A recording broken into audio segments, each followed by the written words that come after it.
All right, good evening, everyone, and welcome to the Tuesday, August 25th, 2026 Montgomery Township Board of Education meeting.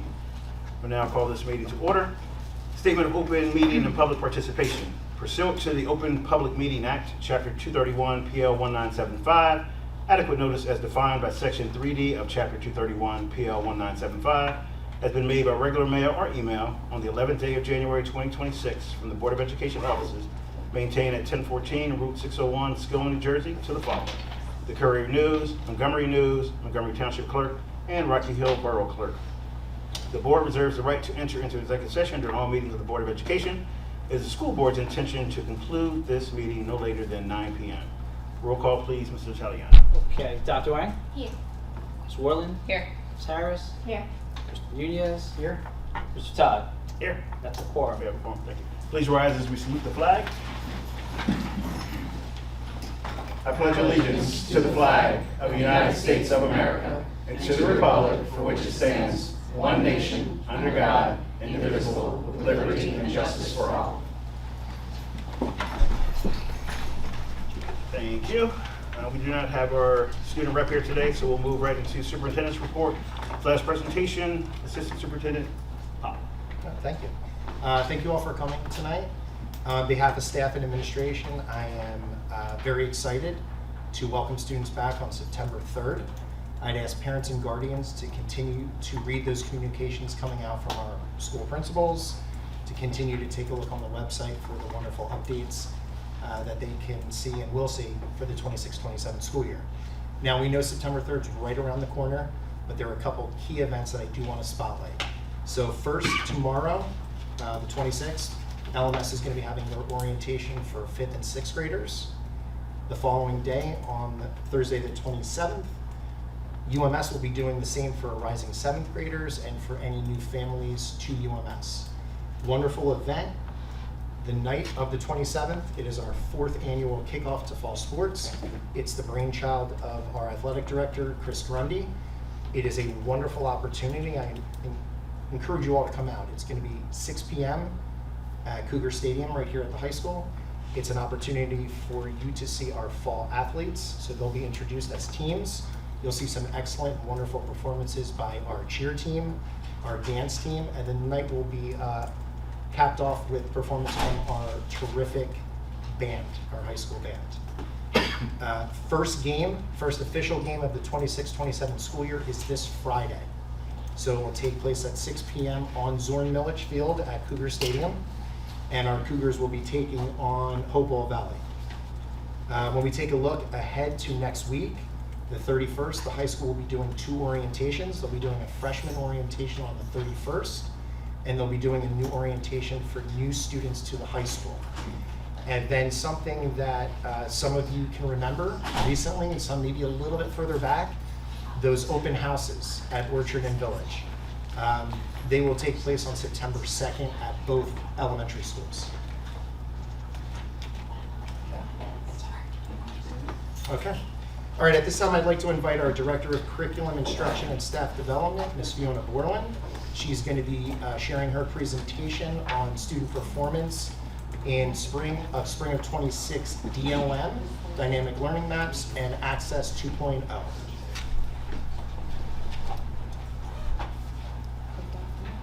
Can you?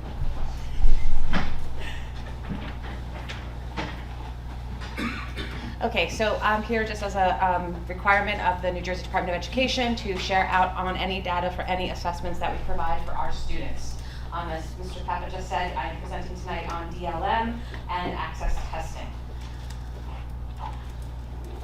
Okay, so the first thing to just know is that when presenting on assessment data, our first and biggest priority is to protect student privacy, and in order to do that, the New Jersey Department of Education maintains 10 as its minimum N size for a school district to report out on the data. So if any group has an N size of less than 10, I am legally unable to present out the data for that. So the first test or the first assessment is the Dynamic Learning Maps assessment. Sorry, I'm doing glasses on, glasses off. Okay, so this is an alternative assessment in English language arts, mathematics, and science, and this is for students who have the most significant intellectual disabilities. These is provided for students in grades 3 through 8 and grade 11. It mirrors the NJSLA testing. Students who participate in grades 3 through 8 and grade 11 participate in math and ELA, and students in grades 5, 8, and 11 also participate in science. The determination of eligibility to participate in the DLM is determined by the child study team according to that individual student learning needs. This series of the DLM was assessed between April 2025 and May 2026. 2026, sorry about that, I will fix that. Okay. Because we did not meet the DLM scores in the end participation in any of the DLM sections, no DLM scores will be presented tonight. The next administration will be April 5th, 2027 through May 28th, 2027. Okay, moving on to Access 2.0 and the alternative Access 2.0. So Access 2.0, it stands for Assessing Comprehension and Communication in English State to State for English Language Learners. It is given annually to all ML students to monitor the students' learning progress in academic English. It is anchored in the WIDA standards for English language development, and it assesses the 4 domains of speaking, listening, reading, and writing. It is administered to all students, grades K through 12, and this testing was administered from February 2025 to April 2025. We also administered the Alternative Access 2.0. This is a paper-based English language proficiency test designed for students in grades K through 12 with the most significant cognitive disabilities. And this is reserved for multilingual learners whose individual education plans, or IEP teams, have designated participation in alternative state content assessments. So we did also administer the alternative access. The access testing puts students into 6 different categories. Entering students are defined by knowing and uses of minimal social language and minimal academic language. They rely heavily on visual and graphic support. An emerging student knows some English and general academic language and also utilizes visual and graphic support. Developing students begin to know and use social English. Some students in some specific academic language with visual and graphic support. I'm going to point out here that the difference is that social language is very context rich. You can know what a table is, you can know what a chair is, you can know what the bathroom is, you can know what the food is, but in order to know what an axis is on a math grid is a very abstract concept, and that's really where we start seeing the differentiation when we get to developing and moving on. When students are rated and expanding, they know and use social English, and they are becoming comfortable with some of the technical academic language. Bridging is knowing and using social language and working with grade level material. And finally, reaching is knows and uses social and academic language at the highest level as measured by the access test. The reaching category is not measured in the alternative access assessment. The alternative access assessment stops at bridging. Okay, I represented the data as a whole pie chart because what's important to know about the access is that this is not something that you're trying to measure proficiency for. What you're simply doing here is you're trying to find out what your ML students, what types of support do they need in the programs that we offer. And so as you see, and I really want you to think about our teachers' experience, this chart represents all of the ML students in the entire district, and you see a pretty large diversity of the ranges of learners that our teachers need to meet the needs of these learners every day. So out of the total number of ML students that we have in the district, only 1% of them is ranked at entering, 16.8% are ranked as emerging, 34.7% measure as developing, 21.8% measure as expanding, 12.9% measure as bridging, and another 12.9% measure as reaching. So this is the total type of students, the total number of students in our district as divided by where they were assessed on the WIDA standards. Because we did not meet the N size of participation for the access assessment within all grades, scores can only be reported for the grade levels in which we had more than 10 students take the test. The only grade that had more than 10 students take the test was 8th grade. So in 8th grade, we had greater than 10 students take the test. This is the total, this chart represents the total number of students tested at each proficiency level. So in 8th grade, we have 8% of our students measured as entering, 23% are emerging, 8% are developing, 38% are in the expanding category, 23% is bridging, and 0% at reaching yet. So that is our 8th grade visual representation of our students, of our ML students. So what do we do to support our ML students in the district? The first and most obvious support is that they have ML classes. ML classes provide intervention and support to limited English proficient students and students that also may have limited and interrupted formal education. The focus is on listening, speaking, reading, and writing. It includes cultural integration and specialized instruction on literacy and academic vocabulary. As stated before, the access test is used every year to monitor student progress in order to determine suitable instructional design. Every ML student has an ML profile that is inside Genesis. So every teacher who teaches that student can go into the Genesis profile and to see where they are ranked according to the WIA standards. As I was describing to you the different levels of emerging and reaching, we actually, within the profile, it'll tell you where a student is when it comes to listening, speaking, reading, and writing, and then it will separate out between all of the levels. So a teacher is able to open up and see that, okay, this student is very good at listening, but they're still struggling in writing. So an individual profile is available to every one of our ML students, accessed in Genesis by their teachers. SEI training is sheltered English instruction. Alma Reyes has been providing incredible professional development to teams of teachers across the district. These are teachers who are specifically trained to provide an increase in explicit instruction of academic language, academic vocabulary, and they've gone through additional training to know how to do that above and beyond most general education teachers. How we've done this across the district is that we have actually identified specific teachers at each grade level, K-4. We've also identified teams of teachers at the middle schools, and we are working through identifying the most, when I say popular, high school, as you can imagine, gets challenging because you have classes that are taken by 9th, 10th, 11th, and 12th. So where we are with training our SEI student teachers at the high school, or teachers at the high school through SEI, is that we are working on training our mandatory freshman and sophomore courses first, and then we are working through additional courses after that to make sure that all of our students can have teachers that are trained in SEI. Additionally, students may have an additional period provided to support language acquisition and academic progress depending on where they are ranked in their own emerging literacy. Tutoring is available through Title III funding.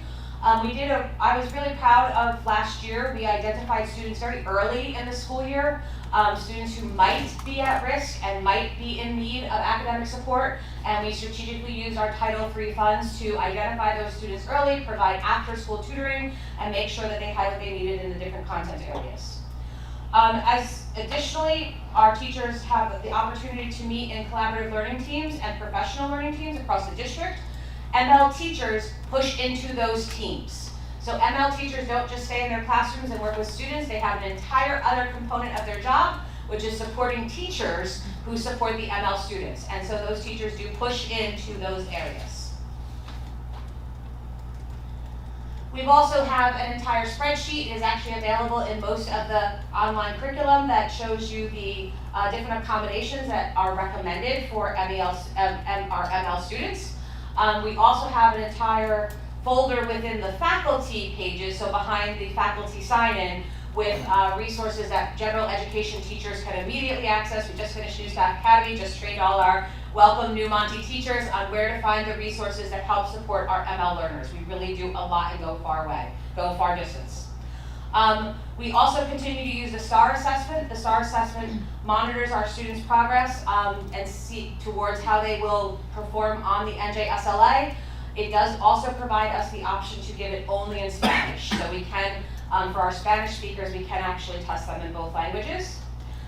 This summer, we also used Title III money to update some of our curriculum to match the WIDA standards to create an exemplar base. So as I mentioned before, that each student has a profile inside Genesis.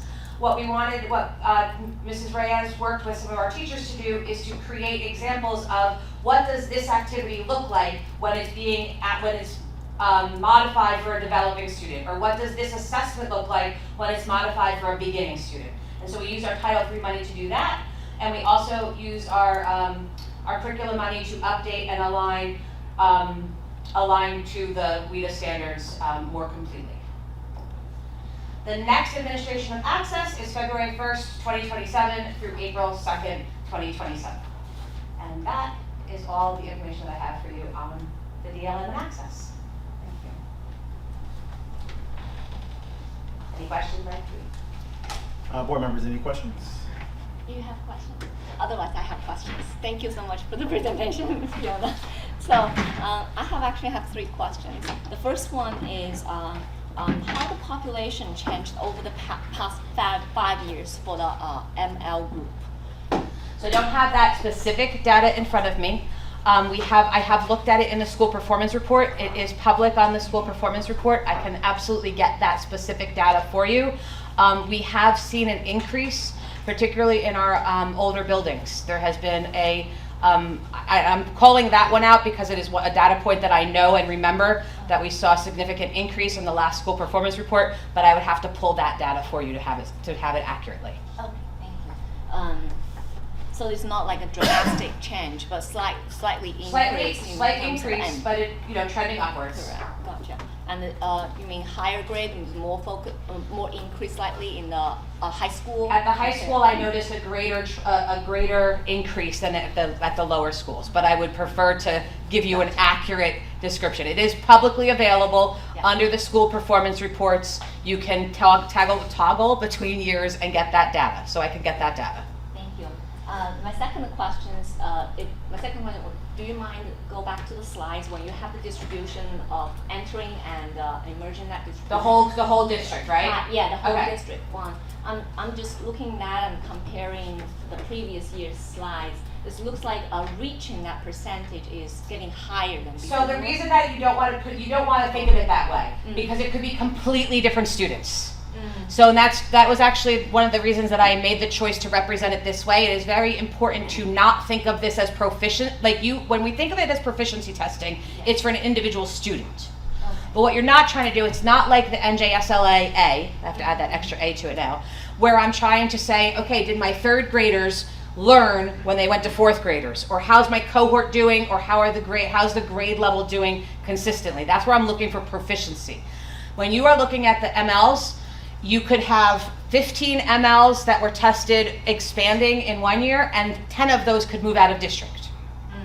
So it's not the same, you're not testing the same students, and it's not a linear progression, and so you're not looking to compare cohort to cohort. You don't look to compare last year to this year. It's really about representing what does the district need to do for the diversity of students whose needs we are meeting. So I think that's really great information here. As you mentioned, this test is providing a snapshot of that moment, right? And you also mentioned for the intervention, we provided different assessment to capture student learning progress throughout the school year. So last year we received public comments after the presentation. Is some public, parents curious about subgroups performance, and we understand we cannot break it down by smaller than 10.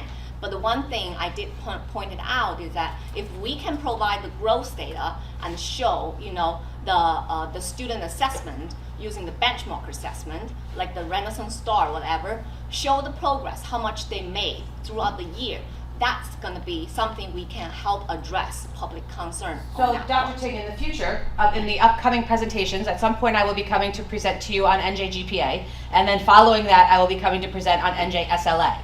In those presentations, when we're looking at proficiency of the student, those presentations I can break down into the subgroups. What I can't often do is break down into the subgroup, like as we just said, the only grade in the whole district that has more than 10 students is 8th grade. However, when I'm presenting the district level data, Yeah. I can show, and typically we have a slide that shows the progress of the ML students across the district and what's the trend line for those students. So the subgroup data isn't for the WIDA testing and the access testing. The subgroup data is for when we get to the proficiency testing coming up. Just not there I know yet. what you're talking about, Yep. and that is also here similar to what we call summative assessment. So Yes. what I'm asking for the growth data is related to the formative assessment. Right. And that would be show the progression, how the student It grows. would still be across the related school. to that, and that we do get student SGPs. All of that would still be related to that assessment, not the access assessment. So SGPs is related to more like how our student compare to the state. And what I'm asking particularly, or the public ask particularly, is about our local data. Because understanding how we compare to the state level data, it is important. That's SPG, what you report. And that is part of the school performance report too. But also, what the public are asking is about how our subgroup students here doing locally here. That what we continuous asking since last year about the growth data is about the local percentile. So I hope we can see that. And actually, you back to April, and you and Amy presented the early literacy data. That was wonderful. It's really close to the growth data. What we're asking about local performance, but then we do have Renaissance Star, and we pay them 6 digits every year. We can reach out to those assessment company and ask them to run quick reports for us.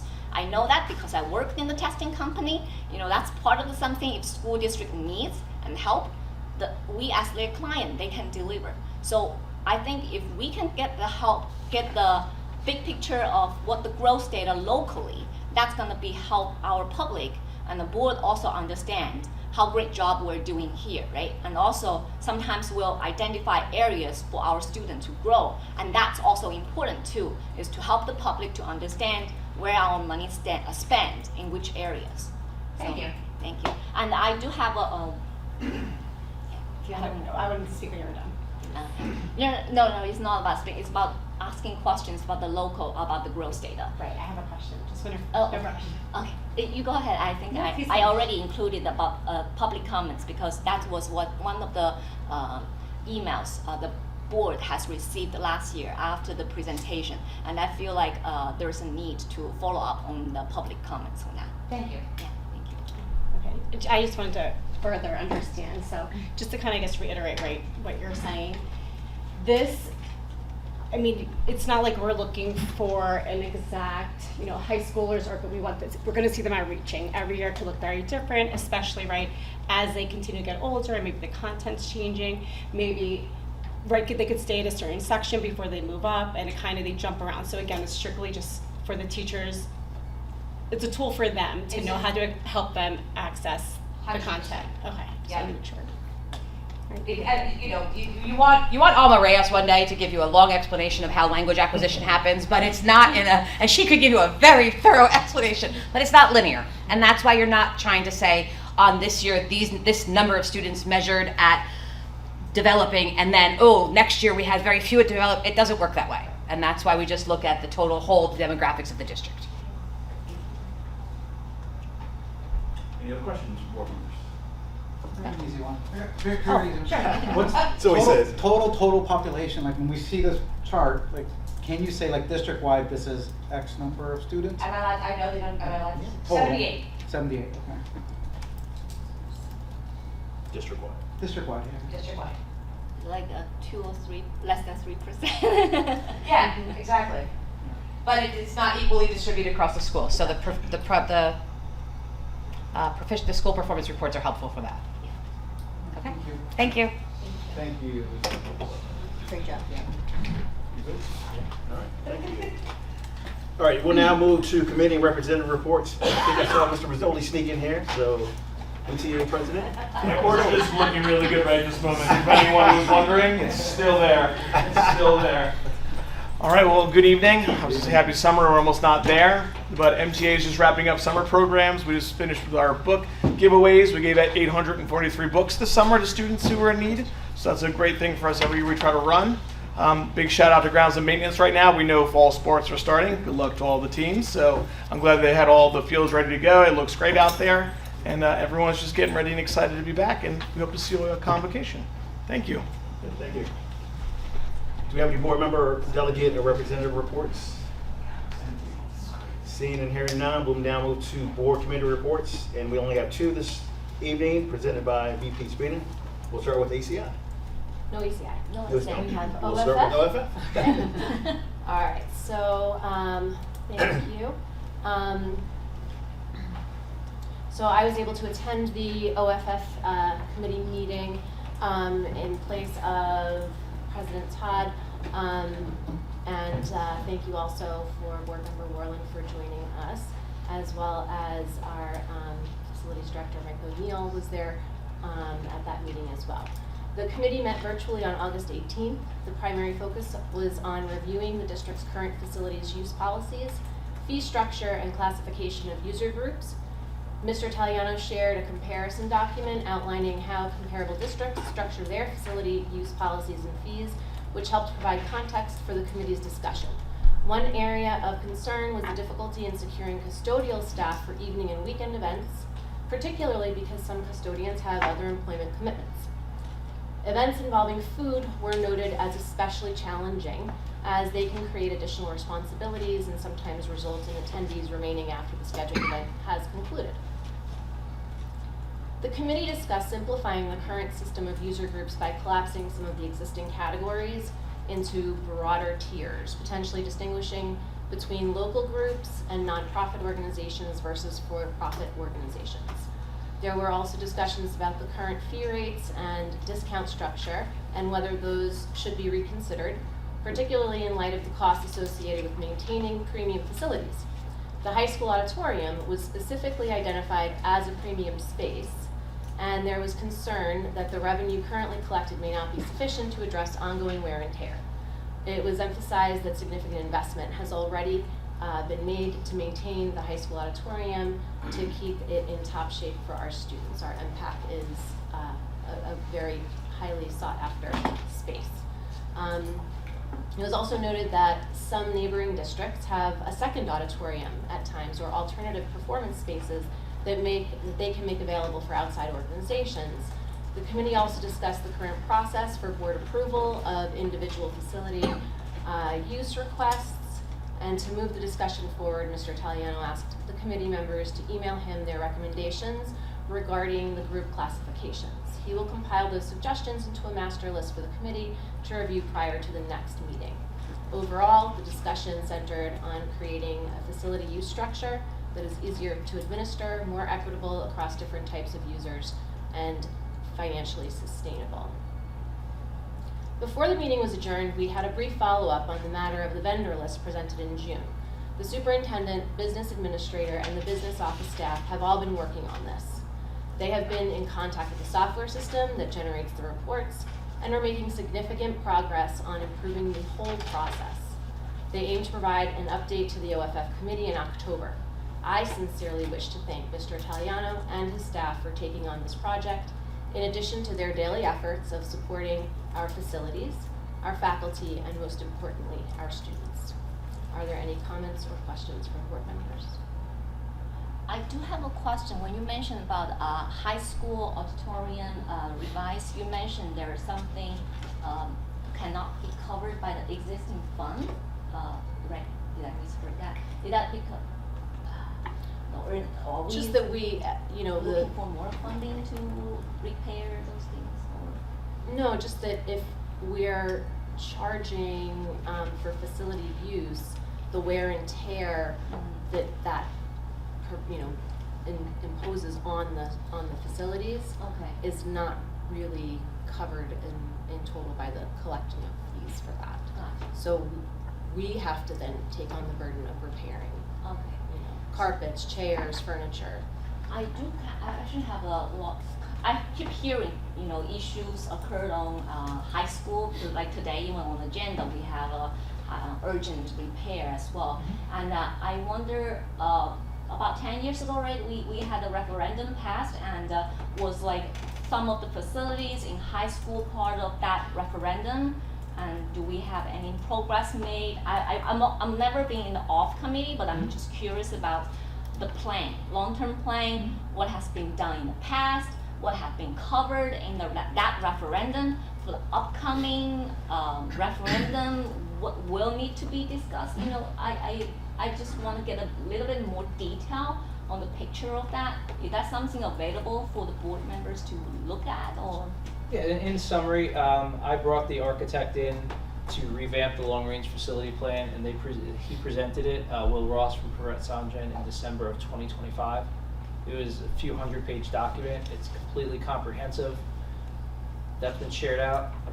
Referendum definitely needs to happen. Our infrastructure is all aging. A lot of our air conditioning, our boilers, roofs, parking lots, they're like kind of like all at their life expectancy. Correct. That kind of alludes to like one of the repairs that you see like on the agenda, like right there. So at a minimum, like infrastructure needs to be done. And then whatever else like the board like wants to kind of consider moving forward. And obviously you always would like to have one referendum follow another one, so there's not a gap in it. And I've had those conversations with Superintendent McLaughlin and the off committee and our architect, and they're ongoing. It's all going. Yep. That document was shared with the committee, like I said, about 9 months ago. And when it's coming to, the committee will see that? So you. The committee did see that, and the architect met with myself, the superintendent, a few times in person. It's a long process, but yes, they have. You're not on the committee, so you didn't Yeah, see it. So. But if we request, and can we see that too? Because I'm not going to go through 100 pages document. I'm really looking for is bucket list. You know, like a giant bucket list. Do we have that? Yeah. So let's put it this way. When we went through the list to kind of keep this short, we could talk about it for a long time. With the architect and the superintendent, we prioritized in order what are the most important things, what are the be nice to have things, what are the wish list things. I recommended to kind of do that just for the sake of, usually you ask for a referendum in separate questions because you don't want to put all your eggs in one basket and it goes down. That document's available, so if you just follow, just for the sake of everybody here in time, the normal chain of command, we'd be happy to share that out. I guess, So email question, quick question though, maybe let's do it at the next off committee meeting. What facilities projects made it into this year's budget? And what's the wish list of like things that we wish we could have put in, but for budgetary reasons, or maybe we could delay, we could delay a year. Also, what did not make the budget? Because I know this was something, again, not to go into the details of it, it was something we talked about during the budget discussions. Let's just revisit it enough. Not the time or place, but let's get those two lists. What's really in the budget for this year, and what are the nice to haves, or like the things that we wish we could get to, but for budgetary reasons we haven't gone to. Just the hit list, right? Like Yeah. ingredients, shopping list, whatever we want to call it, prioritized. I don't remember seeing it. I know I'd asked for it multiple times, but let's do it through the right channel in the off committee. Sure, Mr. Nunez, to answer your question, just send your request to the chair, and if please allow me to finish, I allowed you to finish. And if the chair sets the agenda, if that makes the agenda, it'll be discussed. I do have that document. I don't recall you asking me, just for the record, for that, because I do take pride in my follow-up, but to move forward, ask the chair for your request. I'd be happy to share it if it makes the agenda for the off committee next month. Thank you. Another comment I had, I'm so glad to hear you share some updates on the vendor list. So is that because the vendor list from school year 24 and 25 was, I mean, to me, it's very clear, the full column, what they covered, and is the new expected one is kind of like copy that format? Or a different- No, I believe it's going to be completely revamped with a new process in place, and we'll wait for that update in October. October. Yes. Okay, that's all my question. Thank you. Any other questions for off?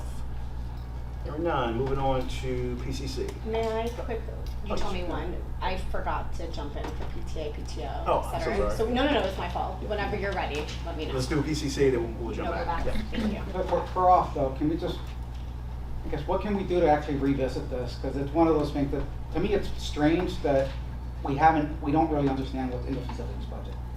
for, as a list, right? Just a very visual list of like, this is what's in and this is what's not. And it's been 4 or 5 months, and I know that maybe it's gone through the right channels, it's been forwarded that way, but it still remains an open item. So it almost feels like filibustering. And I think that that's an important item a board should be aware of, understand what's in there.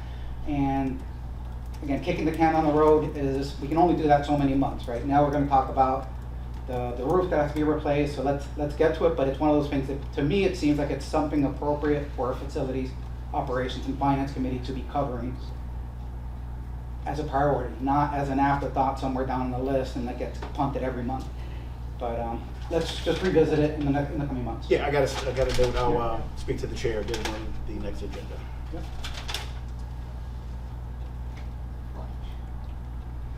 Okay.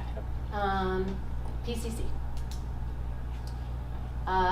The Policy and Communications Committee met virtually on July 31st for continued discussion of Policy 2365, the acceptable use of generative artificial intelligence, and Policy 5756 for transgender students. Regarding Policy 2365, ahead of the meeting, the board's attorney's office shared several alternatives to the Strauss-Esme suggested policy. Our Director of Technology, Mr. Jeff Brooks, joined the committee meeting, and we had a robust conversation of the provided sample policies that other districts have recently adopted. The committee debated about the language of the policies, how broad or granular it should be. We discussed some of the upcoming mandates around technology and new state standards in information literacy. We discussed the desire to have a broad range of faculty and community input as the AI plan is drafted. There is much to be considered.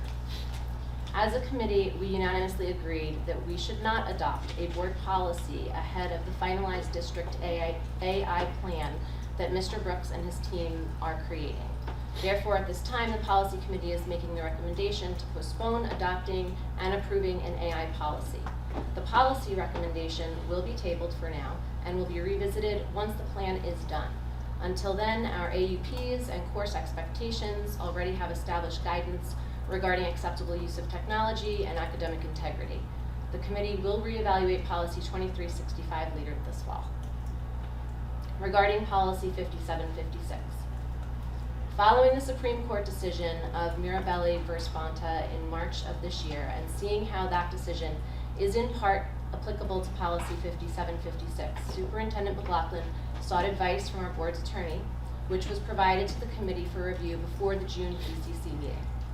Council provided the committee with extensive background information and analysis, not only of the Mirabelli case, but also a historical account going back to 2017, laws requiring the Commissioner of Education to provide districts with guidance concerning the needs of transgender students, and of what rights and protections are guaranteed under FERPA and NJ-LAD, laws against discrimination. Council also provided 3 potential options and opinions on how to proceed. One option would be to do nothing and wait until either the New Jersey Attorney General or the Commissioner of Education for the state of New Jersey provides school districts with revised guidelines.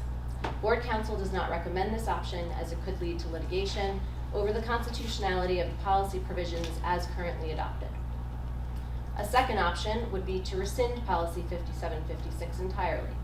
Board Council also does not recommend this option as having no written policy poses other risks for the board. For example, should a staff member not know how to proceed, they could end up violating the rights of students, parents, or both. It is also much more difficult to hold a staff member accountable should they disregard any unwritten policy as opposed to having a written one. The third option, which was the recommendation of Board Council, is to revise the current policy. After the initial discussion at the June PCC meeting, the committee requested additional time to reread and review all of the documentation in support of this recommendation. When we reconvened in July, we went over the proposed revisions, and all members of the committee feel comfortable that those revisions maintain the essential provisions that ensure the health and safety of all students.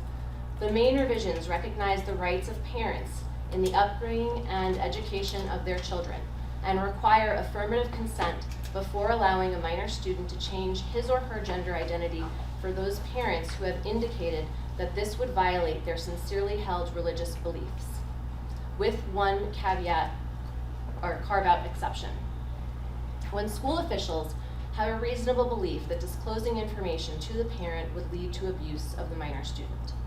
It has never been, nor should it ever be, the role of schools to infringe on the rights of parents in the decisions they make in raising their children. But it is the responsibility of the schools and this board to ensure the physical and emotional safety of all students in this district. As a committee, we have talked through these elements and feel the revisions provide for both of those things, and we feel comfortable moving forward with a first reading of the revised policy. It is on tonight's agenda for a first reading. The second reading and vote to adopt will take place at the September public meeting. Are there any questions or points for discussion that anyone would like to share on either the generative AI or transgender student policies?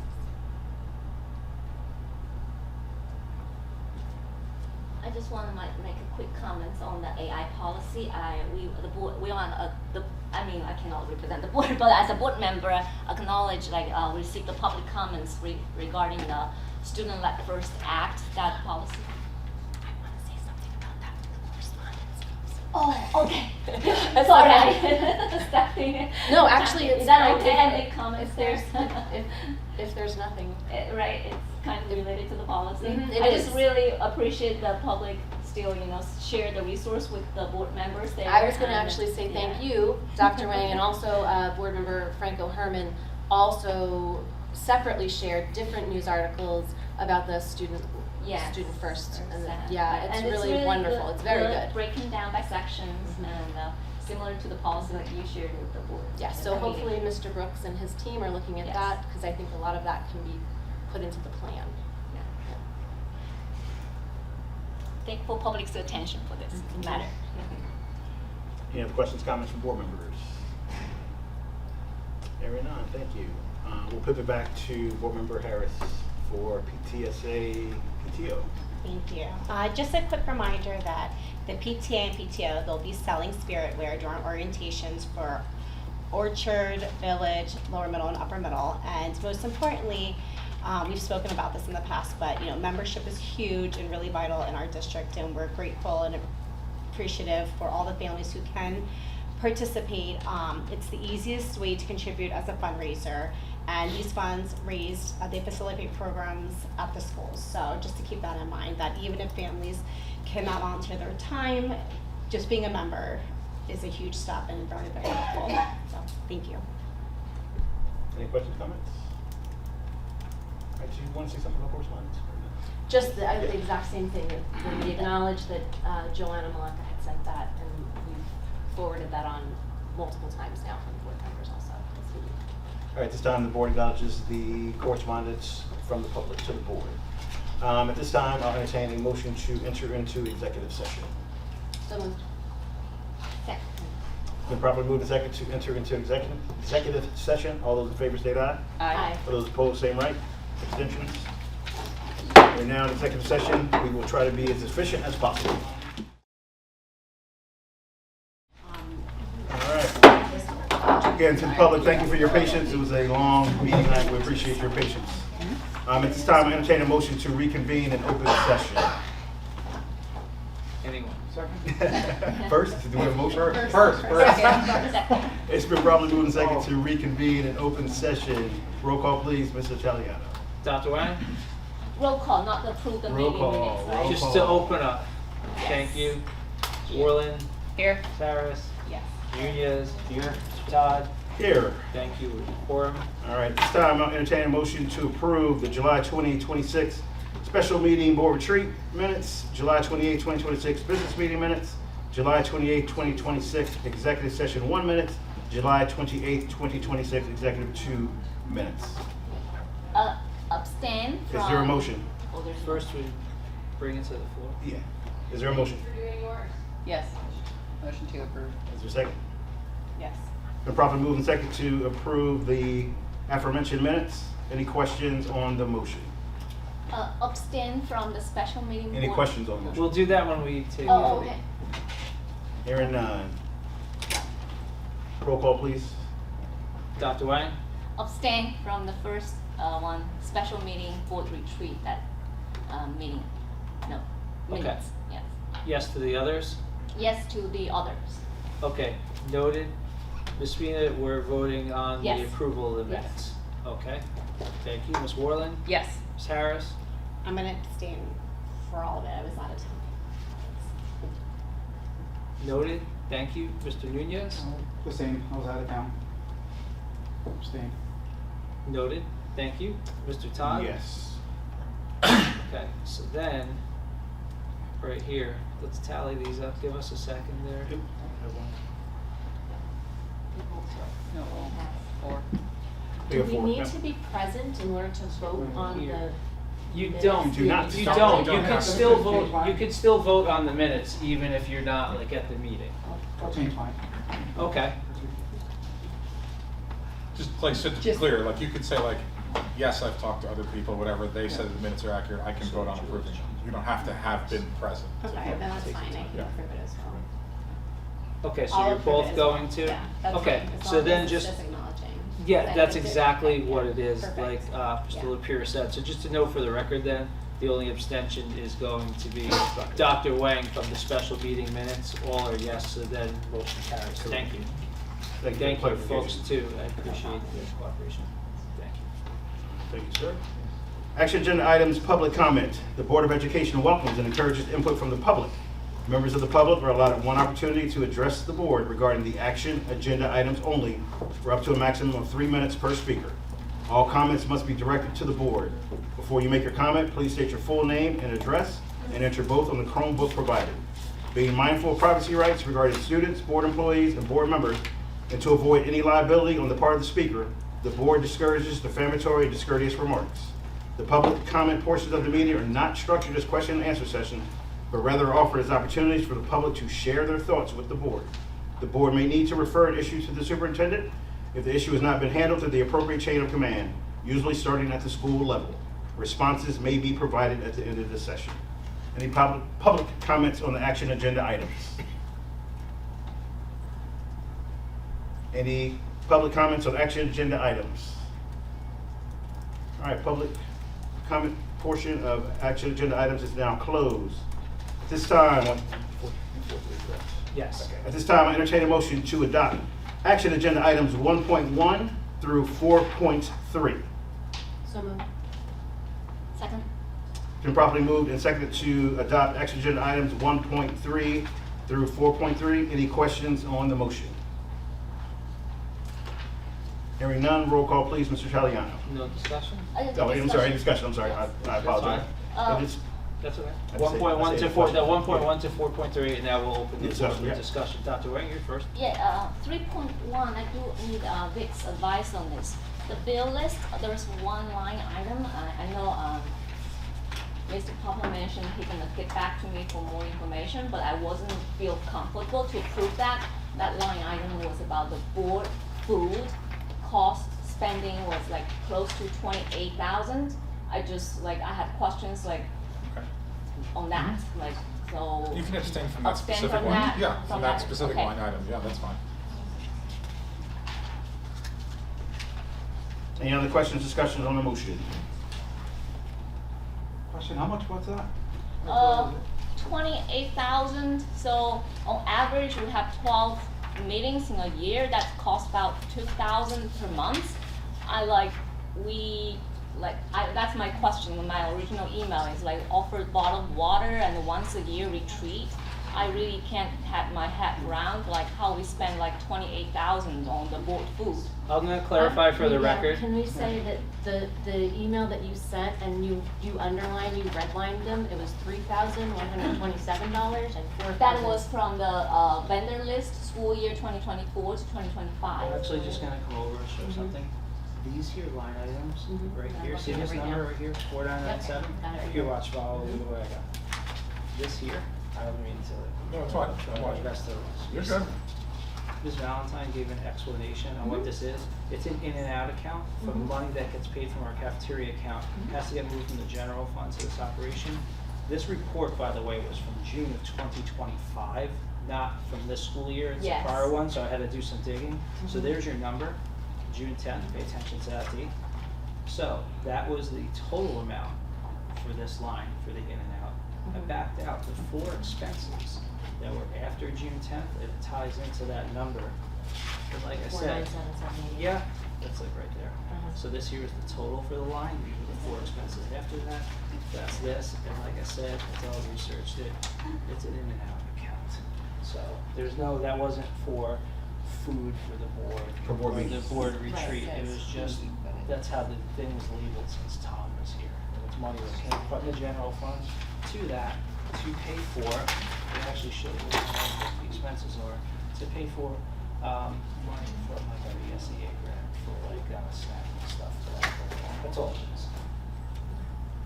So, I did the research, I was kind of told, hey, not to bring it up, Right, but if no. it's a big deal, I just wanted to show that I had. It's clarification. It's fine, thanks for the clarification, and I'm sure like Superintendent McLaughlin or Assistant Superintendent Papa will get back to you with all Yes, of that yes, that's information. Mr. Papa said that, so I wouldn't feel comfortable to vote yes on that line item, so I'm Doesn't gonna stop. abstain from 3.1. That's fine, But I I just wanted to appreciate note it, that. it wasn't for food and water, for the No, board. yeah. But it's just the line item labeled in that way. The explanation is it's almost being used like a sweep account, it's just like a transfer in and out. account. 100%. Any other items for discussion? No, I just wanted you guys to know. No, thank you for your explanation. Any items for discussion? If not, roll call please, Mr. Giuliano. Dr. Wang? Yeah, let's see, abstain from that and yes to all. Abstain from Do you want to 3.1. clarify? 3.1? 3.1, the bill list. Okay, All of it yes is to, one. and yes to everything else. Ms. Valentine, you have that? Huh? Yeah, just that one line. So clarify that, you are abstaining from 3.1, that one line One item? line item, Okay. yes, Okay, That's for clarification. yes, that's fine. Noted. Thank you. Ms. Spina? yes, Thank you. Ms. Warland? Yes. Ms. Harris? yes. Mr. Nunez? Yes. Mr. Todd? Yes, Thank you. Motion's carried. thank you. Thank you. New business from the public. The Board of Education welcomes and encourages input from the public. Members of the public are allotted one opportunity to bring any new business to the board for up to a maximum of 3 minutes per speaker. All comments must be directed to the board. Before you make your comment, please state your full name and address and enter both on the Chromebook provided. Being mindful of privacy rights regarding students, board employees, and board members, and to avoid any potential liability on the part of the speaker, the board discourages defamatory and discourteous remarks. The public portions of the meeting are not structured as question and answer sessions. The board may need to refer an issue to the superintendent if the issue has not been handled through the appropriate chain of command, usually starting at the school level. Responses may be provided at the end of the session. Any comments from the public?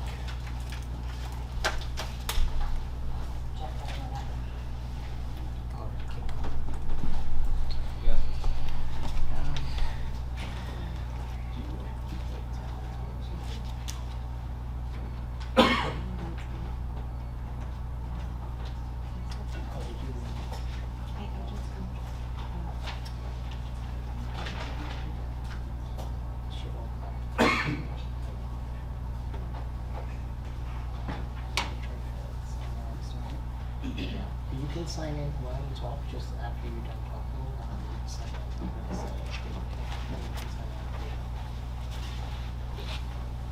Oh, he's my son, so he can go now. Oh, he's gonna sign in? Okay. Oh, did you wanna sign in? for him? Yeah, I want to sign right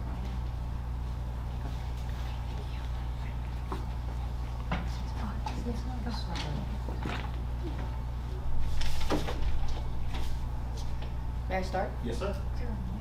Good evening, everyone. My name is Weili Xiao, and I live in 9 Barby Circle, Yorkshire Woods. I'm a rising 6th grader who goes to Chinese school every Saturday. I think we should add a Chinese language and culture class in our school district for 3 reasons. First, if you think about it, all the townships around us have Chinese learning programs like Hillsborough, West Windsor, and Princeton too. Even if they already have a head start, we can still have this choice for the students who want to learn this language. The second reason is that it would be so much more convenient for the students to learn Chinese during school hours instead of giving up their Saturdays to go to the weekend schools. We want free Saturdays to experience something like joining a soccer travel team, going hiking with families, visiting museums in New York City, or just relaxing at home. The final reason for us Chinese heritage kids, it would be very great to have our friends understand our culture. We appreciate you lending us the upper middle school for weekend Chinese classes, but don't you think that it would be a lot better to have professional educators who have gone through specialized training, not volunteers? It is already a benefit for us to learn Chinese culture through history and social studies classes. It is also a benefit to the French, German, and Spanish learning students because we also have these classes. If the non-Chinese heritage students have the chance to learn the Chinese language and culture, they might understand their own culture better with the comparison of why it's so different and understand why the outcomes of the cultures are so different. It would be a wonderful opportunity for us to have different insights as future global citizens. One story that I want to share is the day I visited my mom's school on Take Your Child to Work Day. My mom works for a Chinese immersion program in West Windsor, and the first time I went, it surprised me. The majority of the students learning in the immersion program were non-heritage students, and they all speak it perfectly and fluently. This proves to me that even if you are not from that culture's heritage, you can still learn it perfectly. It also proves that it is not only a benefit to Chinese students, but also a benefit to the community. These 3 reasons are some of the many reasons that we should have Chinese classes. I hope that I can have Chinese class soon in our school. I also hope that by the end of this speech, you will consider hosting the IEP Chinese test for our teaching assistants at the Chinese school. Most of them are junior or senior high school students, and they're struggling to find places to take the Chinese AP test. Thank you. Have a good evening. Thank you, young man.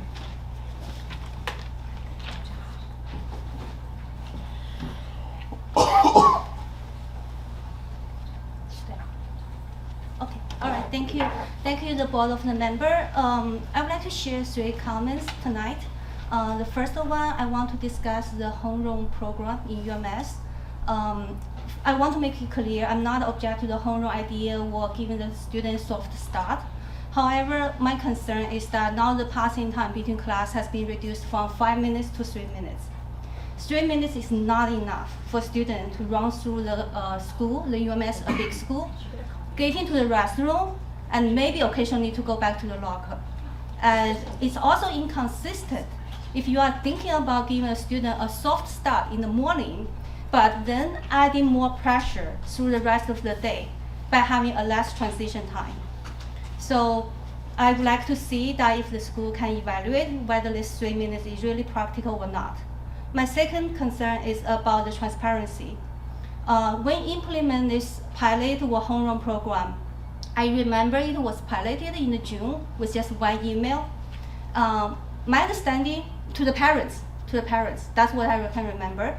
And my understanding is student has taken survey, but none of the family or the student was aware of any survey result. If the survey is conducted, I expect that they will be shared with the family about what's the feedback and what's the final rationale behind the decision. But now this schedule is implemented permanently. That's why I'm come here today, because I got my new schedule today. And between June to now, I don't receive any further communication. And I'm not sure if many parents are aware of this change. So that's my second concern. My third one is regarding the public speaking. As you know, the public speaking of the new business has been planned for the last agenda of the meeting. As you can see, we do have the kids and working parents who would like to be engaged and would like to share their feedback. And having this very late agenda doesn't make it accessible, especially to the young kids. If the community is encouraging the kids to be an engaged citizen, I think you should think about to arrange a special session either to the kids or maybe pre-arranged or pre-scheduled. I understand there is a time limit, but anyway, try to think about if you can allow a special session to allow the public to speak about the new business, not just whatever has been scheduled to speak about it. So just to summarize, 3 action or request comments. First one, evaluate if 3 minutes is enough for the UMS student to transit. Second, if you made that decision and if you conduct survey, please share the survey result with the parents and the families. Third, please consider to allow public speaking earlier. Thank you very much for the opportunity to speak here. Thank you.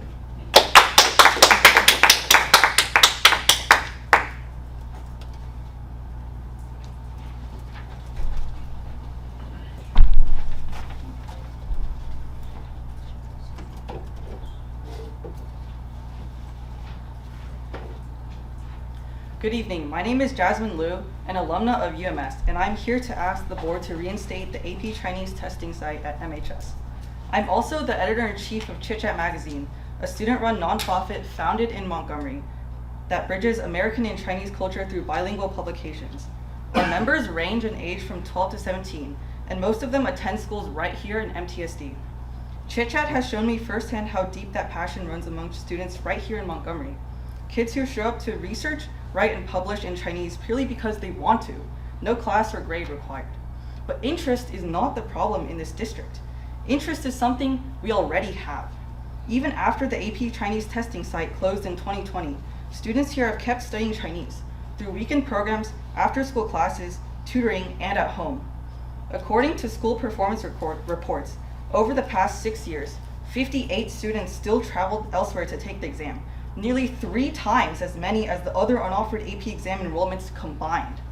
I know cost is another concern for the board, so let me be clear. I'm not asking the district to hire a teacher or restore a course. College Board lets students sit for an AP exam without taking the class, and administering it is designed to be cost neutral, provided enough students register. Since 2020, AP Chinese has averaged about 10 student enrollments a year. Based on New Jersey's minimum wage and College Board's $9 rebate fee per student, the enrollment number is just enough to break even. No other unoffered AP exam at MHS has cleared that threshold. In other words, this is not a debate about opening the door to every unoffered exam. It's a debate about this one. My parents drove 5 hours one way to bring me here tonight, not because this affects me, but because it affects the students and colleagues coming up behind me.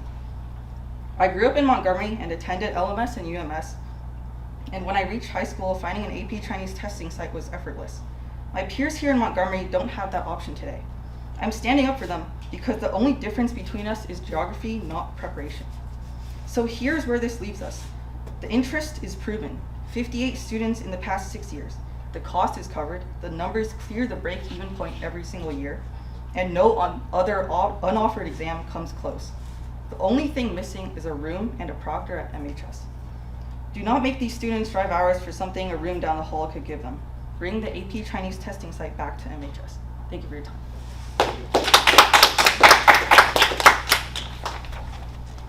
I'll sign in afterwards. Karen Anderson. You've heard the topic repeated over and over. I've at the last at least 3 board meetings. One of the speakers that just came up brought it up to you again.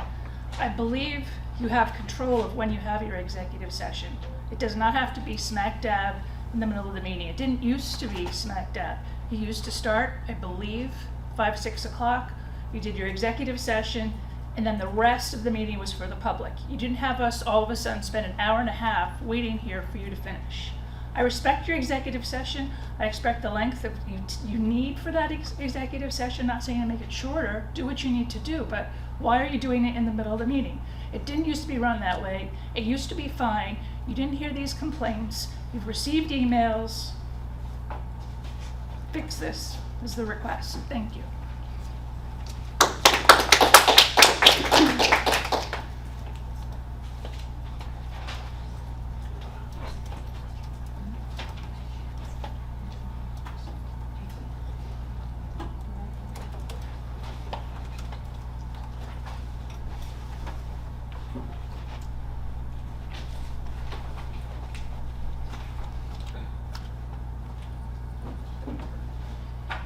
Any other comments from the public?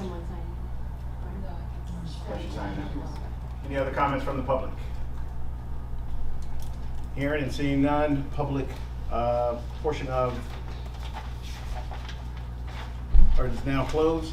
Regarding start times for the executive session and public comments, that is something we have heard you, and that is something that this board will discuss, and I anticipate some changes coming. So that is something we've talked about. Assistant Superintendent Papa, anything you'd like to address? No. All right, any closing items from the board? I have some topics I would like to bring up to the board for discussion. The first one is I want to let the public know, if you are reading our school district website, there's a legal notice there called Notice of Public Hearing to renegotiate, amend, extend, or otherwise alter the term of employment contract with the superintendent of schools. Today, we're not allowed to talk about the details, but I want to talk about the process. It's a little bit concerning.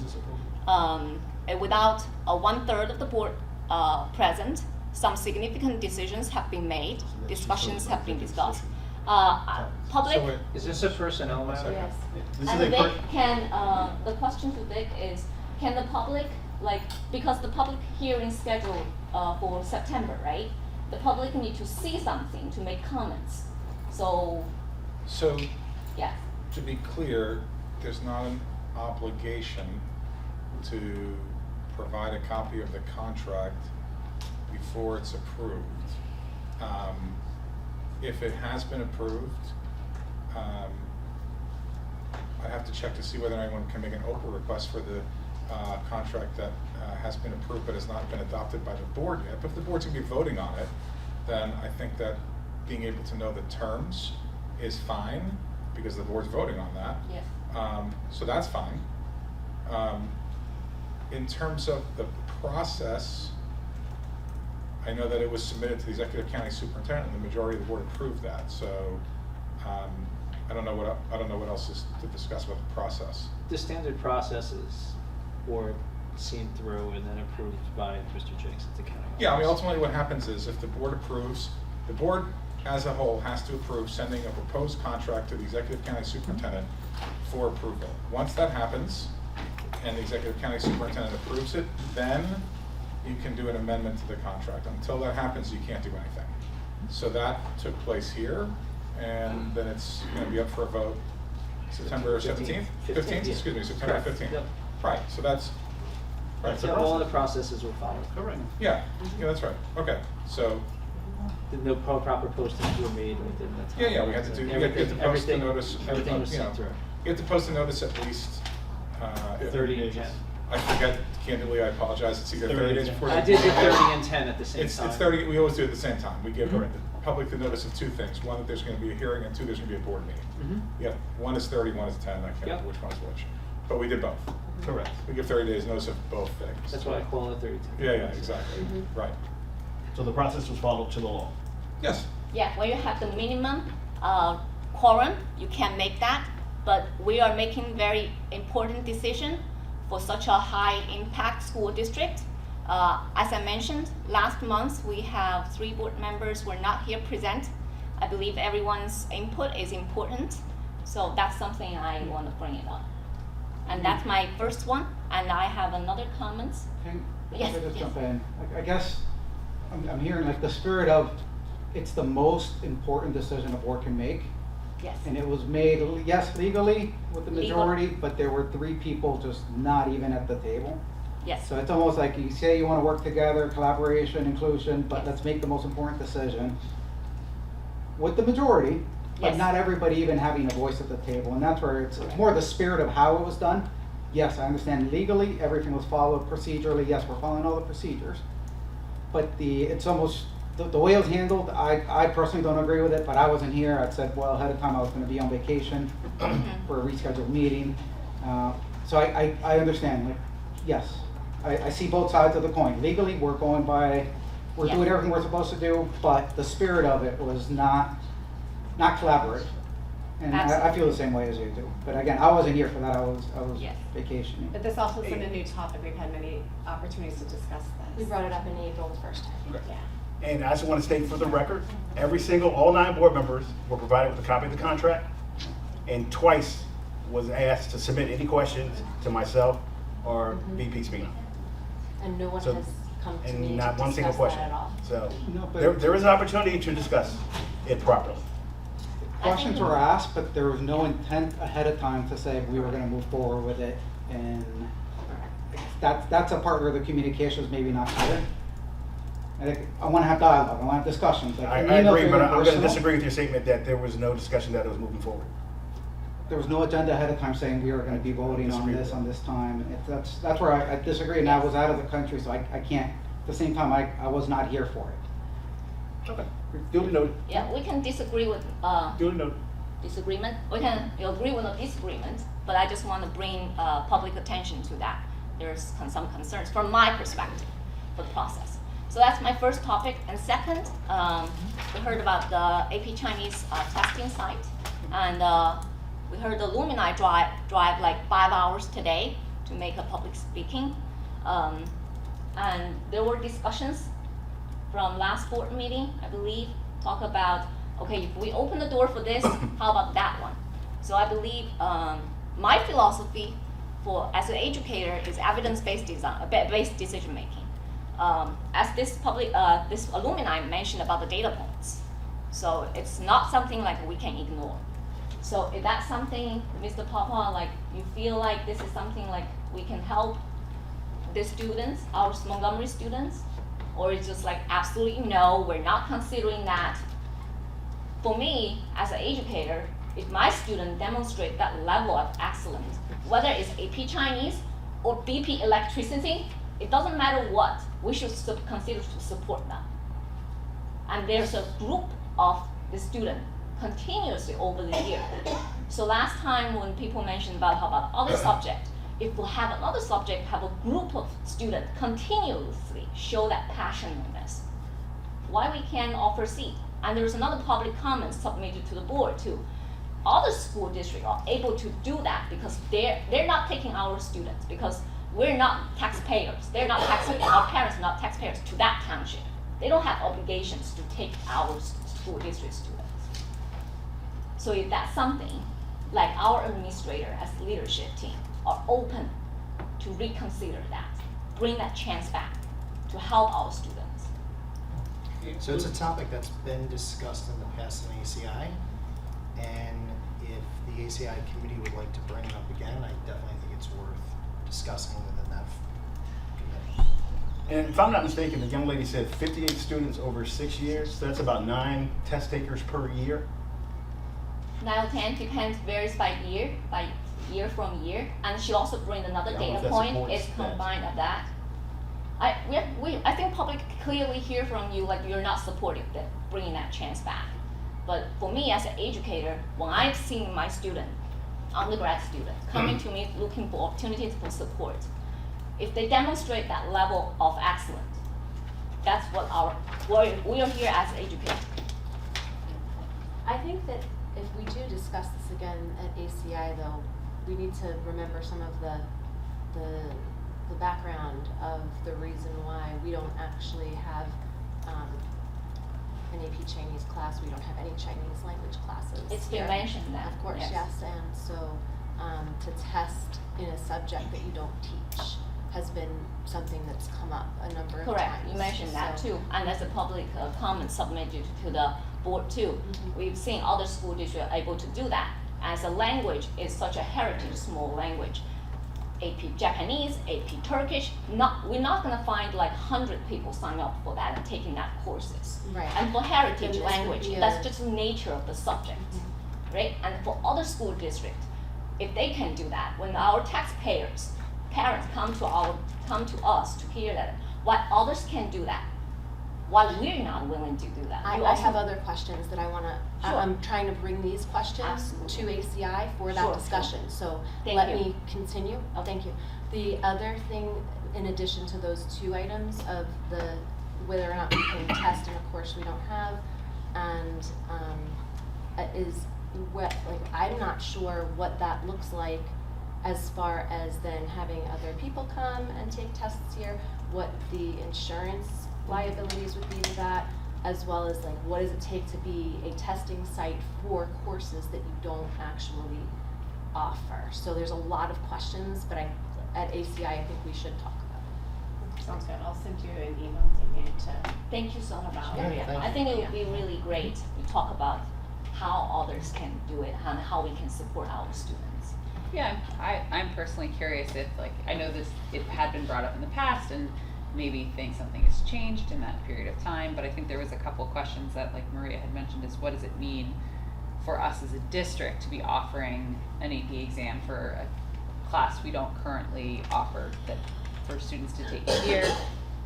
And I would be concerned about if we're starting to get numbers for other classes, like, does it mean it would mean to be equitable to also offer those, you mentioned other heritage Yes. languages if there were a number of Yes. students, and just trying to understand what that starts Absolutely. to do for the proctoring process, for the classroom Correct. process, for the, I know a number of the languages require the Chromebooks to be, wiped Set and up. set up in a certain way. Yes. Just understanding what, it starts as like a one item, which, if others start to have merit, are we ready to take on all of it?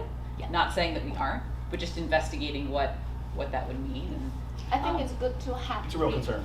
It's, valid It's a legitimate concern, concern. and restart the conversation. And I also want to remind, sometimes I remind myself too, is New Jersey have over 650 school districts. We have so many boards. And then the public really leave a lot of decision for the local boards to support it, because every school district have different needs, have different, and also the changes over time. And that means we do have to make decisions based on, I keep talking about trend data, keep talking about longitudinal data.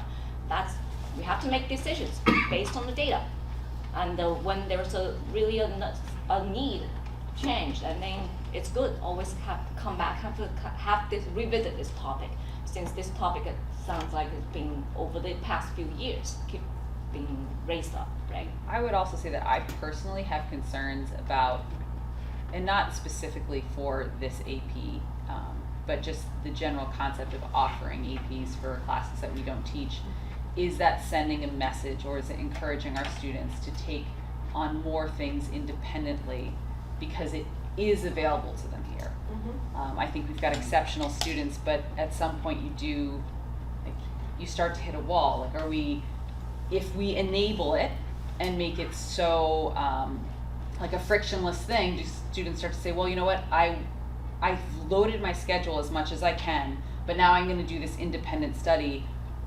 I'm just concerned, are we encouraging them to take on more than a reasonable student should? I'm not suggesting that our AP Chinese students are doing that, but if we start to open it up, I just would want to make sure that we're being mindful of the pressures we're putting on our students, because they really do want to excel, and they're Valid point. And I just Valid point. I just would want to think about They- like from that perspective Absolutely. as well. Valid point. And Our also- students tend to over challenge each other quite a bit. I think. And that- yeah. And- I'm taking 7 APs. Right. And I was gonna say, and to Catherine's point, I think that's gonna encourage, like, people have to understand, the reason for AP classes is to cut down on your college costs. That is the reason. It's not to overinflate your GPA. That is the number one reason to take an AP class. Is that way you won't have to take that subject in college, thereby saving you money. And I think a lot of people lose sight of that, because you see these kids with 10, 12, 13, 15 AP classes, and it's that stress, they're killing themselves.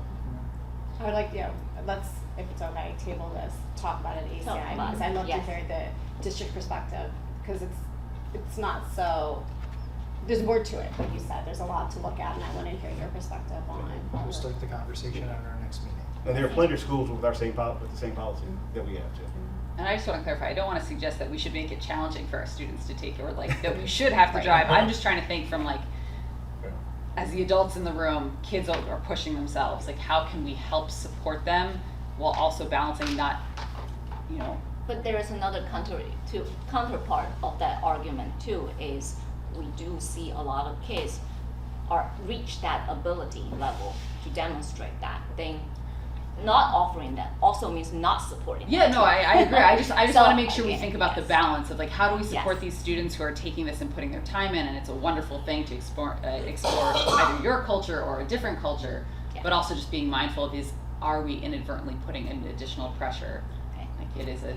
Thank you for tabling that. I have a third comment. I really don't want to drag this meeting longer. And the third comment is about the public speaking one. And today we heard multiple times mentioned by the public. And I believe last time we talked about the discussion for the board would be really this forum. So let's just discuss it.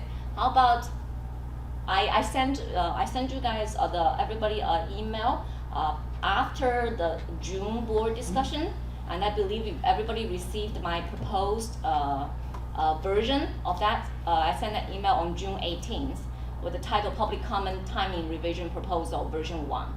So I can read that loud if you don't have that email by hand. I said, as we discussed how to position the public comment timing at the June board meeting, I'm attaching the board agendas from May 2021 and May 2026 for comparison. So below is my suggested topic order for consideration based on the 2 agenda templates. So I hope we can continue working together in service of the community we're committed to. So the order I mentioned is first is kind of like opening of the meeting, roll call, executive session. So that is having the executive session before the business meeting, and then reconvene in the open session, salute the flag, superintendent report presentations. Next, followed by new business from the public, approval of minutes, and acceptance of correspondence. That's the public comments and then an action agenda item, and then closing discussion. So if we're able to moving the public comments to the beginning, I believe that would offer our parents some residents some flexibilities there. So the one thing that I will say about if you don't mind, and you can please correct me if I'm wrong, we couldn't actually do it this way because if we have new business from the public before we accept our agenda, then we would be obligated to discuss that new business and potentially make changes at that time. So a couple things would need to, I think, shift, but I think Board President Todd said that he was going to be looking into it. Yeah, Did you and see so the order again? Yeah. So you shared that email, but unfortunately, because of the nature of the conversation, we can't actually have that conversation via email. So that's So right, I this is did. where So I I talk. did share a response directly with our board president because we can't really have the conversation that way. And I think that I appreciate the concerns. Like it's late, but then there's one of my 2 primary concerns. One was that if we put new business from the public ahead of the action agenda items from the public, the way I said it is it's like subjugates the public comment related to the meeting's purpose, which is the agenda items. And it's going to make it more challenging for the public to participate in public comment on items that are coming for vote, which I welcome the new business from the public, but our board meeting is also the agenda items. And if we're suggesting we want to hear your new business, but you wanted to talk about something we're actually voting about, you'll have to wait later. I'm not sure if that's the message we want to send either. Talk about whatever you want to talk about, but what we're voting about, we're going to make you wait. So that was one of my concerns. The other idea was that, before I was on the board, I really was like, why is it so late? Why is this stuff? And it's learning in those, the board trainings are that it's a meeting in the public because we want to have it That's the open and distinction I'm transparent, making. but not necessarily with the public. And that's just a statement from NJSBA. Yes. That is correct. And I'm concerned that if we push action agenda later, we're delaying the primary purpose of the meeting. And I'm thinking, what are other ways maybe that we can encourage more public participation that still make it clear that the purpose of the meeting are the agenda items? And so I thought, and I think we talked about this a little bit at the retreat, are there other opportunities for public engagement where we don't necessarily have a quorum, where it could be more informal, where people could talk about things that then we could bring them up to talk while still maintaining the purpose of this specific meeting? Is there a way, we have our new website, can we have an easier way to contact us? We welcome that. That's exactly what you say, President Todd. We welcome the input from the public, and it's true because you can bring up things that we might not have known about, give us new things to talk about and think about. But still, the purpose of these specific meetings are those action agenda items, and how do we balance that? And maybe it's adding something else. But I was just concerned about if we move things around, is that would then it suggest to the public that their comments on what we're voting on are not as important. Valid point. And I just want to also say that prior to you or you being on the board, there was times that we did it differently. There were times that we actually put in place 2 meetings a month because they were getting so late and it was so difficult to get public to engage with us at that time. So there was a time that we did that. I feel like it's never perfect, but we can continue to try to improve it. Yeah, I think we need to take a better look at the agenda, see what's on the agenda, see what's on our executive session agenda, and maybe we need to be flexible If we see it's gonna be a short agenda or a short executive session, we can have the public or, if it's gonna be a longer one, we got the public comments first, just for that. So we have to be flexible. But I'm glad Kathy brought up, and you don't wanna sound callous, but these are meetings of the board that are held in public. They are not, I mean, again, I'm not trying to sound callous, but they're not for the public. Town halls are for the public. And we've had town halls when there have been hot topics. We've had them in the past. Is it something we may need to revisit? Yes. But we just thank you, Catherine, again, for just making that point clear. 2 points. Thanks for stating your argument there. And I have 2 points, kind of like arguing back. First of all is about the data. So we can check about previous data. How many new comments really comes from the previous historical information? Not that many. If we can move the information to the front, we can check back the data back to 2021, because 2021 was that format, not many. And we, as board members, we committed to serve our community. That means we are here willing to listen. And then you talked about agenda item discussion and a voting thing. If we're truly committed to what we are here to serve the community, it doesn't matter the public comments comes to the front or come to the back. If it offers more convenience for the public, working parents, students want to speak out, why not? I just meant moving the public comments about the action agenda items. If those are moved later, then does it prevent people from commenting about action agenda items, which is what we're voting on? They can continue to sit there and make their comments on the agenda items too.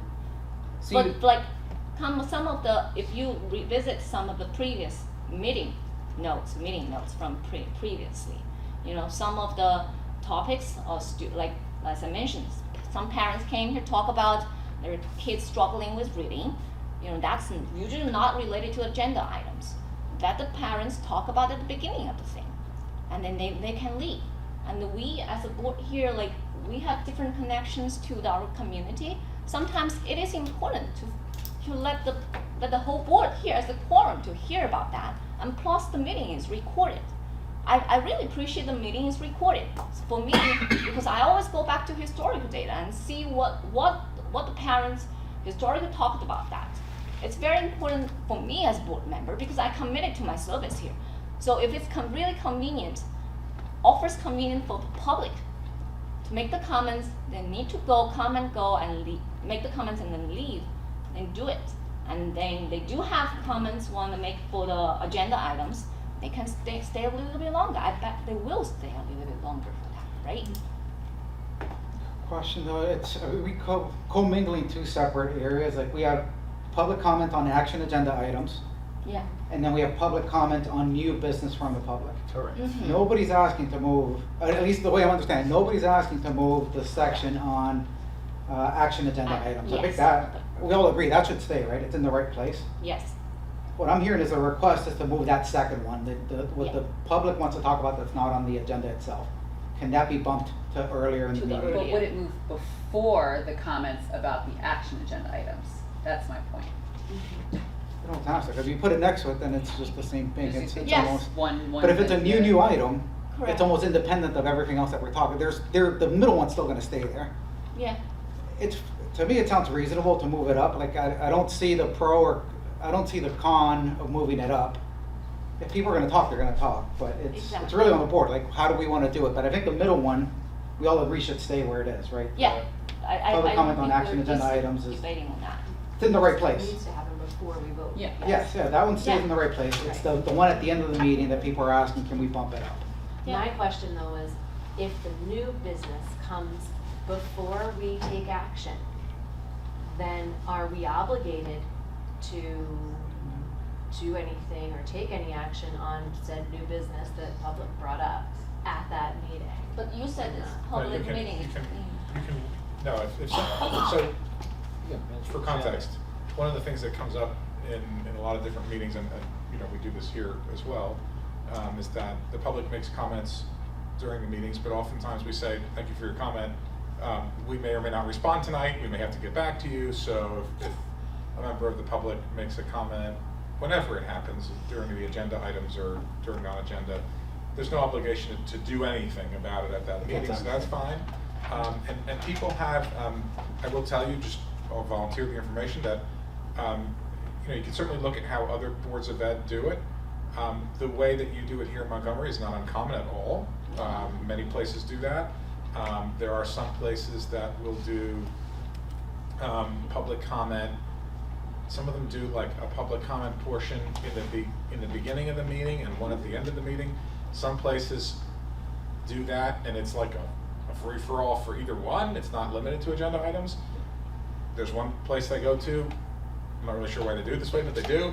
They do public comment on agenda items. Once that's done, then immediately they go to public comment on anything, right? And it's fine because it is segregated in that way, so it does work, but they're right back next to each other. Having said that, be also prepared for our complaint that if you don't have a public comment section at the end of the meeting, people say, well, I want to comment on what you just voted on, but now I can, well, come to the next meeting then, right? So, yeah, I mean, so there are numerous things that you can do. You have the flexibility as a board to determine what you think is best for your board and for your community. Again, the primary purpose of the meeting, as you know, is to get the board's work done and to pass those agenda items. The information that the public gets to see all of the things that you are doing that aren't in exec session, and you are required by law to have a public comment portion. You actually don't even have to have two. You have to have a portion for public comment, and so long as you have one, you're in compliance with the law. But again, I think it's a good discussion to have and to look at how different boards do it, and regardless of how different boards do it, how you ultimately as a board want to do it here. There's so many different ways that it gets done. I go to a lot of board meetings that, and I wouldn't say that one way is more efficacious than the other, right? I mean, it's just a matter of preference. Yeah, and to your point, and I don't want to name the town because I can't remember what, but one of the local boards, they do that. They move their public comment to the beginning, but they limit it to 15 minutes. Yeah, definitely been there too. Flat 15 minutes. Yeah. So if you're not in that 15 minutes, you don't speak. So right. Like you said, there's a lot of nuances that we're gonna have to play with. So, but again, as I said, we're happy to discuss that. So why don't I make a motion, you guys can vote down on my proposal, but I just really wanna address the comments, like since last year I was on the board, I just keep hearing about this. It's just too much feedback. I feel like I need to do something for the public. So I'm gonna make a motion, and you guys feel free to make decision and vote.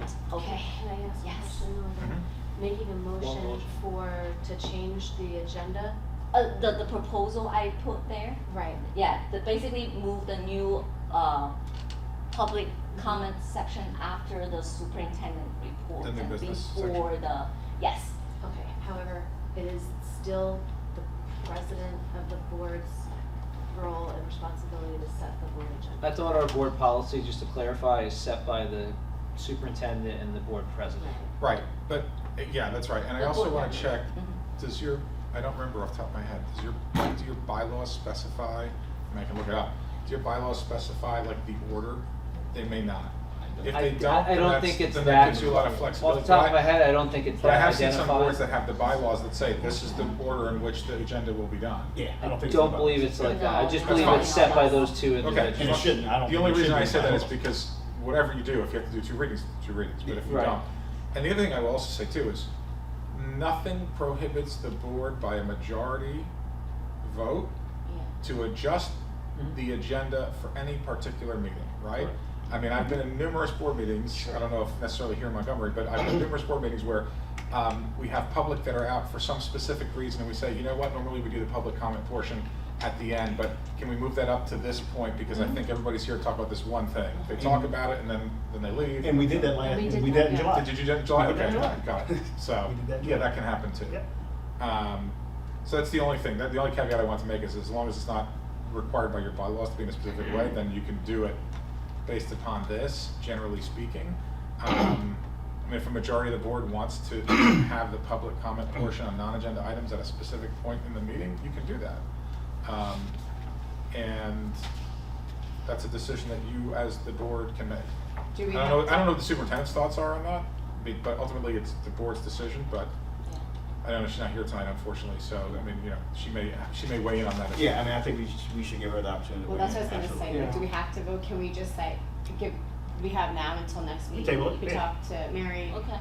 Absolutely. Definitely have a plan to hopefully looking at the agenda for next meeting that we can make Yeah, those can we changes. put that as an agenda item for board discussion and vote? Do Yeah, I we mean, need that- to that- vote Just to on that? clarify, would that vote Oh. be binding, right? Because Yeah, if we the have to board, vote it's just, on it's it. just Okay. expressing our preference, Okay. right? Like, Okay. but not, Okay. not, Gotcha. I mean, I think, I personally would really push for more opportunities for the board to, for the public to come to the board. Like, not that I sit around and like, But I honestly tried You're opening twice a yourself month up. at once, Yeah. at one point. There's nothing good on TV, apparently. You're opening know, yourself I up, just, Kathy. So are you, do you really want to, also, on my proposal is also, I kind of like recommended putting the executive session at the beginning of the business meeting, so it's not like in and out, it create this discontinuation in face of public perspective, you know? Can we leave it open-ended and just say like in 30, 45 days, let's look at it, is it better in the middle, is it better a little bit earlier, but like, what are the options, right? Let's not just say at the front, because maybe the front's not the right place for it, but just leave it open-ended and just say, we're gonna revisit it within a defined time. You know, We 45 do days. need to have a, I feel like, just Should we do be some test- responsible for some the test public. runs, like Yeah, like I said, I different think it's meetings, gonna like, be, try out different. it should be dependent on what's in the agenda and what's in the executive session. And our next meeting's on the 15th, so it's, I mean, we're not far from it to have. I'll have a discussion there. Yeah. Okay. Yeah, and then you guys Appreciate can bring it back here Absolutely. and have that full discussion. Yes. I think that's a good one. Any other items for discussion? No more from me. You're good? Thank you so You sure? much. Any other board members? Hearing none, at this time I entertain a motion to adjourn. So moved. Second. It's been properly moved and second to adjourn. All those in, any questions on the motion? All those in favor state aye. Aye. Opposed, same right, abstentions? Meeting adjourned. To the public, thank you all for coming out, appreciate you. Thank you. Yeah,